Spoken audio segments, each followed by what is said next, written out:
WinRAR software. হ্যাঁ viewers, আপনারা আসলেই ঠিক দেখেছেন। আপনি যদি এই ভিডিওটি সার্চ করে থাকেন, যদি আপনার WinRAR সফটওয়্যারসের জন্য আপনারা যদি সার্চ করে থাকেন তাহলে একদম সঠিক ভিডিও পেয়েছেন। আপনি এখান থেকেই ভিডিওটি দেখে আপনি অনেক বেশি হেল্পফুল হবেন, কারণ আমি এই ভিডিওতে দেখাবো যে কিভাবে সফটওয়্যারটি আপনি পাবেন। তো অনেকেই আমাকে কমেন্ট করে বলে যে ভাইয়া WinRAR সফটওয়্যারটি কিভাবে আমি পাবো। তো আজকে আমি মূলত সে বিষয়ে ভিডিওটা তৈরি করতেছি কিভাবে পাবেন। তো আমি আসলে এটা আমার নিজস্ব ক্লাউড স্টোরেজে আপলোড করে রেখেছি, সেটার লিঙ্ক আমি দেবো ডিসক্রিপশনে, অলরেডি দিয়ে রাখছি, আপনারা দেখতে পারেন। দেখুন ডিসক্রিপশনে দেখুন দেওয়া আছে। তো আপনাকে আমি বলবো যে আমি এখানে ভিডিওতে শুধু ডাউনলোড করার জন্যই শুধু বলি নাই, আপনি শুধু এখান থেকে ভিডিওটা ক্লোজ করে আপনি যদি ডাউনলোড করে যান তাহলে সরাসরি বুঝতে পারবেন না। ভিডিওটা পুরোপুরি না দেখলে কীভাবে ইনস্টল করবেন সেটার একটি বিশেষ প্রক্রিয়া আছে, যেটার মাধ্যমে ইনস্টল করলে আপনার কম্পিউটারে ইনস্টল হবে। দুটি প্রক্রিয়া আছে, দুটি প্রক্রিয়ার মাধ্যমে কোনটি ইনস্টল করলে আপনার কম্পিউটারে চলবে সেটা আমি এই ভিডিওতে বলার চেষ্টা করেছি। আশা করি বুঝতে পেরেছেন। আমি আগে প্রথমত সফটওয়্যারটি ইনস্টল করব, ডাউনলোড করব আগে। কিন্তু ডাউনলোড করার জন্য আপনাকে ডিসক্রিপশনে ক্লিক করে আপনি যখন ক্লিক করবেন তখন আসলে এখানে দেখুন আসলে আমি এই লিঙ্কটা আমি কপি করে রাখছি। এখানে যদি শুধু এন্টার প্রেস করব তাহলে এখানে দেখুন আমি আমার মেগা স্টোরেজে আমি এটা আপলোড করে রাখছি, যেটা আমি আপনাকে দেওয়ার চেষ্টা করব। আমার নেটটা একটু স্লো, এই কারণে কাজটা একটু স্লোলি কাজ করতেছে, তো আপনারা একটু ধৈর্য ধরবেন। তো আমি এখানে দেখুন আমার ফাইলটা ওপেন হয়ে গেছে, এখানে আমার ফাইলটা আছে। আমি যদি এটাকে ডাউনলোড করে নিই, এখানে যদি আমি ডাউনলোড করি,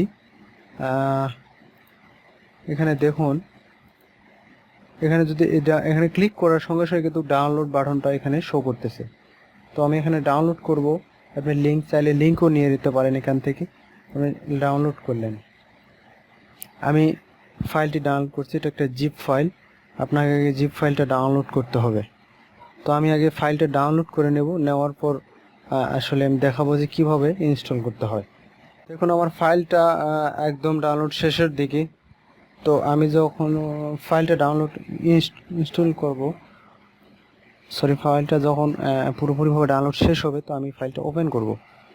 তো এখানে দেখুন ডাউনলোড প্রসেসিংটা সামান্য একটু আছে, তো এটা আগে শেষ হোক।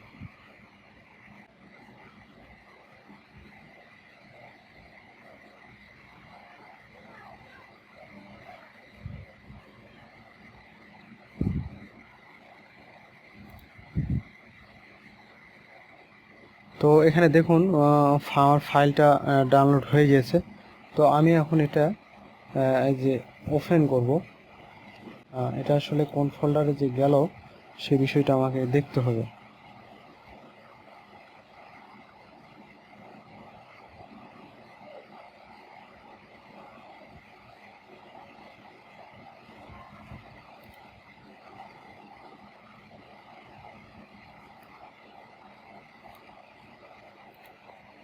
তো বন্ধুরা, আমরা আগে ফাইলটি ওপেন করব।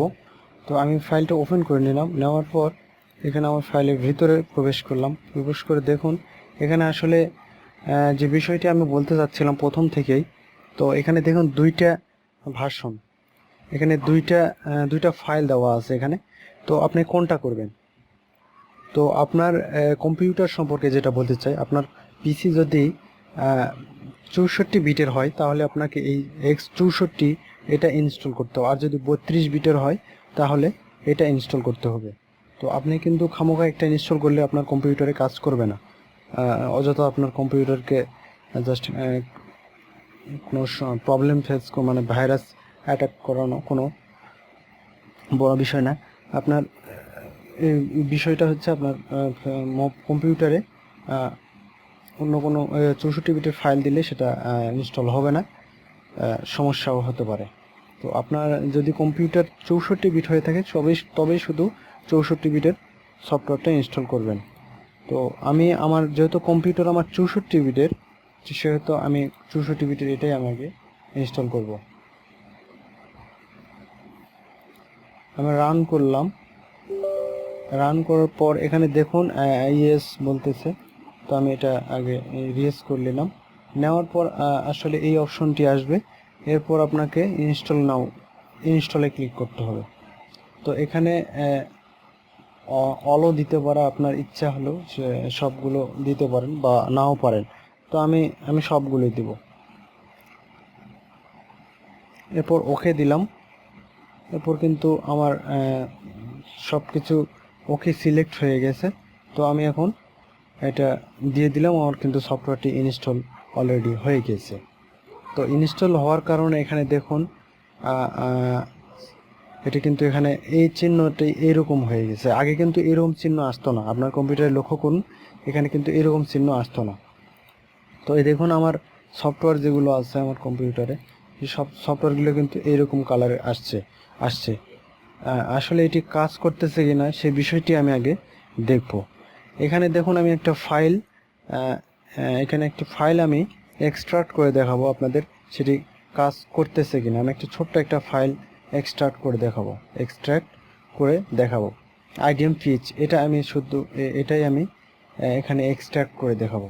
এখানে আইডিএম এক্সট্রা টু আইডিএম, এখানে এটা যদি দেই তাহলে কিন্তু এটার নামে একটা ফোল্ডার তৈরি হবে, সেই ফোল্ডারের মধ্যে সেই ফাইলগুলো থাকবে।